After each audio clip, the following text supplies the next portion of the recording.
Hello dear learners, welcome to our channel Intensive Study. My name is Soni Kumari. हमारे channel पे हम class 7 की maths को कंटिन्यू कर रहे हैं. तो मुझे कुछ बच्चों ने ये कहा कि मैं अपने चैनल पे प्रीवियस ईयर पेपर्स भी सॉल्व कराऊं, क्योंकि अब उनके एग्जाम्स आने वाले हैं. तो हम बच्चों की ही डिमांड पे अपने वीडियो में solution of previous year papers कर रहे हैं. ठीक है, हम प्रीवियस ईयर के पेपर को सॉल्व करेंगे. मल्टीपल चॉइस क्वेश्चंस मतलब क्या? वो क्वेश्चन जिनके कई सारे ऑप्शंस होते हैं, 2, 3, 4 कई सारे ऑप्शंस होंगे और उनमें से आपको एक राइट आंसर फाइंड करना है. ठीक है, तो सबसे पहले हम इन टाइप के क्वेश्चंस को अपने वीडियो में कवर करेंगे. फिर हम पूरा प्रीवियस ईयर भी सॉल्व करेंगे.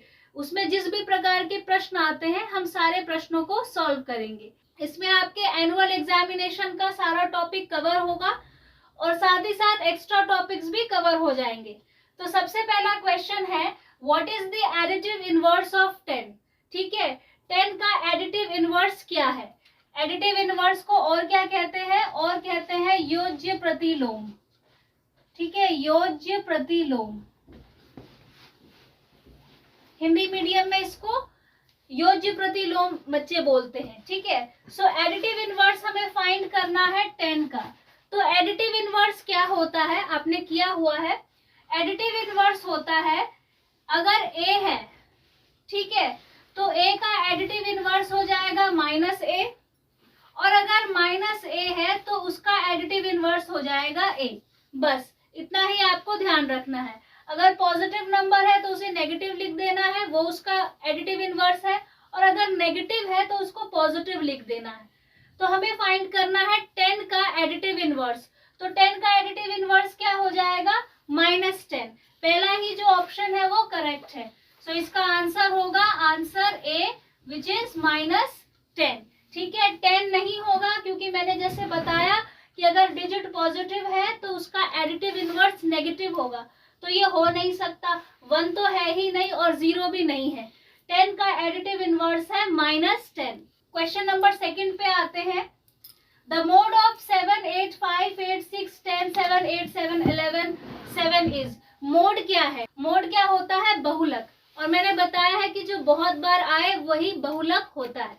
ठीक है, मोड यानी द नंबर और the digit which has occurred most often, जो कई बार आया है, यानी जो सबसे ज्यादा बार आया है वही डेटा का मोड होता है. जैसे आप ये डेटा को देखिए, यहाँ पर 7 है. सबसे पहले क्या है? 7. तो 7 आपको जितना भी दिखता है उसको काउंट कर लीजिए. जैसे एक 7 ये रहा, 2, 3, 4, टोटल कितने 7 है? 4. तो यहाँ पर आप 4 लिख लीजिए या स्टिक्स लगा दीजिए. ठीक है, 4 7 है. इसके बाद 8 है. 8 कितनी बार आया है? 1, 2, 3, दैट्स इट. सो 8 आया है 3 टाइम्स. ठीक है, इसके बाद है 5. 5 कितनी बार आया है? 1, और इसके बाद मुझे कहीं नहीं दिखता तो 1 है. ठीक है, इसके बाद 8 मैंने लिख लिया. 6 देखिए कितनी बार है? 6 है सिर्फ एक बार. सो 6 भी मैंने लिख लिया. इसके बाद क्या है? 10 कितनी बार है? 10 भी सिर्फ एक टाइम है, तो एक टैली मार्क आगे ड्रॉ कर लिया. ये आपका रफ वर्क है, ये इसमें सॉल्व करके दिखाना नहीं होता, सिर्फ आंसर देना होता है.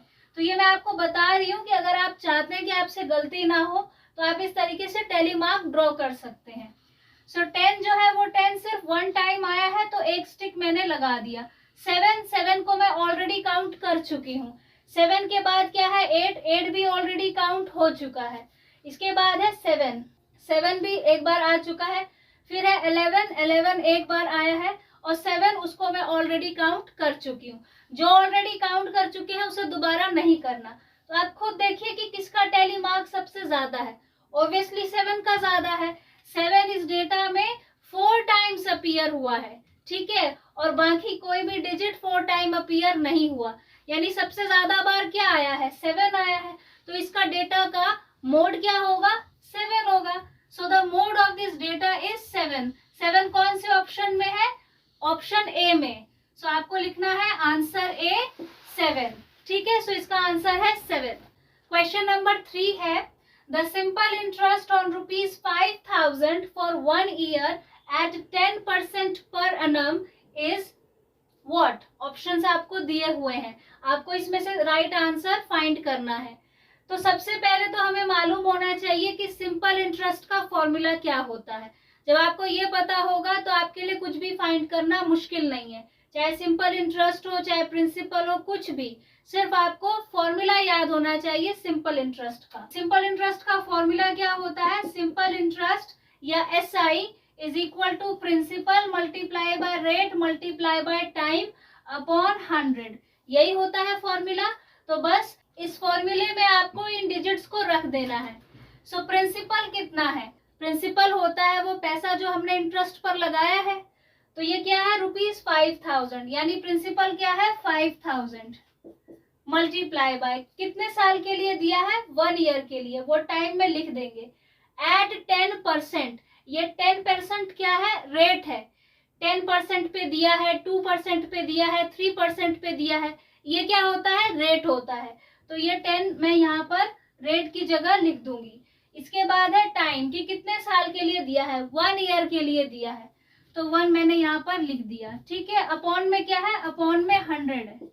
बस इसे सॉल्व कर लेना है। कर लीजिए, 2 0 से 2 0 कैंसिल हो गए। 50 को 10 से मल्टीप्लाई करेंगे तो क्या होगा? 500 होगा। 500 को 1 से मल्टीप्लाई करेंगे तो 500 होगा। तो आंसर क्या आया? 500। अब आप देख लीजिए 500 कौन से ऑप्शन में है? ऑप्शन नंबर बी में। सो इसका आंसर है ऑप्शन बी, ₹500। ठीक है, ऑप्शन बी आपको करेक्ट लिखना है। बी का आंसर है ₹500, तो आपको लिखना है आंसर बी ऑप्शन, ₹500। अब आते हैं क्वेश्चन नंबर 4 पे। The value of 3x² minus 4y² when x is equal to 5 and y is equal to 2 is, यानी ये जो आपको एक्सप्रेशन दिया गया है इसमें आप इसकी वैल्यू फाइंड कीजिए। अगर x 5 है और y 2 है तो कैसे फाइंड करेंगे? तो बहुत ही सिंपल है। सबसे पहले आप इस एक्सप्रेशन को पहले लिख लीजिए। ये हमने लिख लिया, ठीक है। अब 3 को मैं एज इट इज लिखूंगी।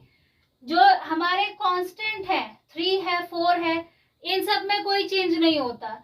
बस x की जगह x की वैल्यू को रख देना है। x क्या है? 5 है, तो यानी कि ये क्या है? ये 3 मल्टीप्लाई बाय 5 है, ठीक है। चाहे तो आप ऐसे लिख लीजिए, ये x क्या हो रहा है? 3 से मल्टीप्लाई हो रहा है, तो x की वैल्यू क्या है? 5 है, तो 5 3 से मल्टीप्लाई हो जाएगा। और 5 का क्या है? 5 का स्क्वायर है, ठीक है, तो वो भी आपको लिखना है।